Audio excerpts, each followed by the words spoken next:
Silakan masuk.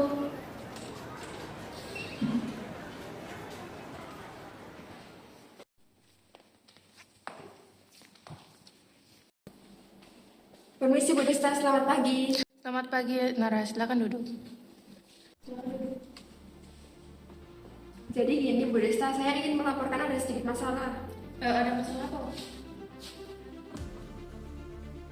Jadi ini, sistem rem pada model yang terbaru itu ada sedikit masalah. Jika suhu naik itu pedal bisa macet. Apa kamu yakin data ini akurat? Iya, saya sudah cek selama 3 kali. Nah ini jika kita tidak tarik produknya itu bisa menyebabkan kecelakaan yang fatal. Aku percaya denganmu, Nara. Tapi kamu tahu, bos besar kita tuh nggak akan suka dengan berita buruk seperti ini. Lalu gimana ya Bu biar masalah ini tidak terjadi?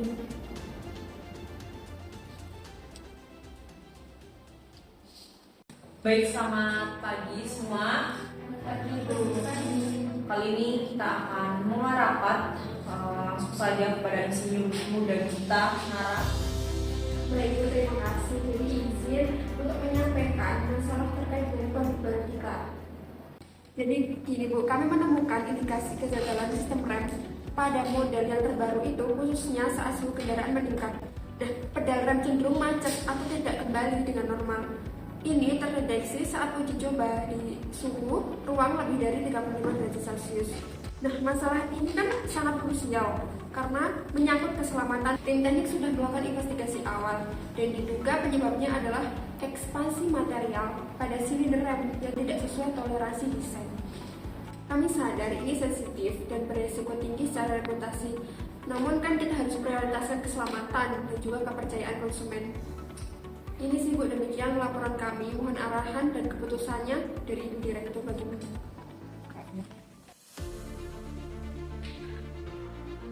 Tapi kamu tahu gak sih, kalau kita recall, perusahaan itu akan rugi miliaran, bahkan harga saham itu turun. Maka dari itu, kita akan menyelesaikan masalah ini itu secara internal. Publik jangan sampai tahu. Kami Bu, dengan segala hormat, ini menyangkut nyawa manusia. Kita tidak bisa diam membiarkannya seolah bukan tanggung jawab kita sebagai bagian dari organisasi yang menjunjung tinggi etika, tanggung jawab sosial, dan kepedulian terhadap keselamatan. Kita wajib mengambil sikap dalam situasi seperti ini. Berarti mengabaikan nilai-nilai moral, integritas, dan akuntabilitas yang seharusnya menjadi dasar dalam setiap tindakan kita. Kita harus bertindak bukan hanya demi kepatuhan, tapi karena ini adalah hal yang benar untuk dilakukan. Udah, kamu gak usah ikut campur. Saya sebagai direktur lebih tahu keadaan perusahaan ini itu bagaimana. Mana ya Kak?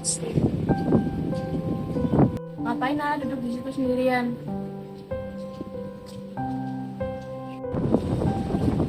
Ini buat kamu. Terima kasih. Kamu masih mikirin yang kemarin? Iya. Aku pernah sendiri sepertimu, Nara. Sistem kita itu memang keras. Jika kamu ingin karir kembali, kamu tidak boleh melawan atasan seperti itu salah. Tapi ya, jika kita semuanya siapa dan harus semua benar lagi.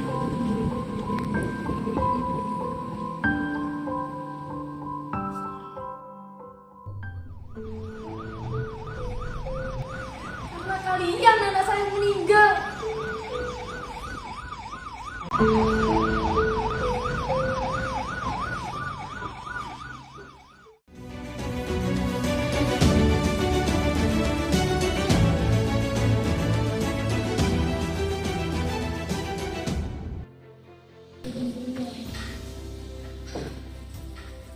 Kita kalah, tapi mungkin kita belajar sesuatu. Belajar atau baru sadar bahwa sistem yang kita banggakan itu adalah sebenarnya salah. Saya percaya kalau loyalitas, efisiensi, dan hasil akhir itu emang yang utama. Tapi ternyata tanpa transparansi semuanya ilusi. Tanpa transparansi, akuntabilitas, dan pengawasan, loyalitas itu bisa berubah menjadi pembenaran, Bu. Baik, kita bicara soal GCB.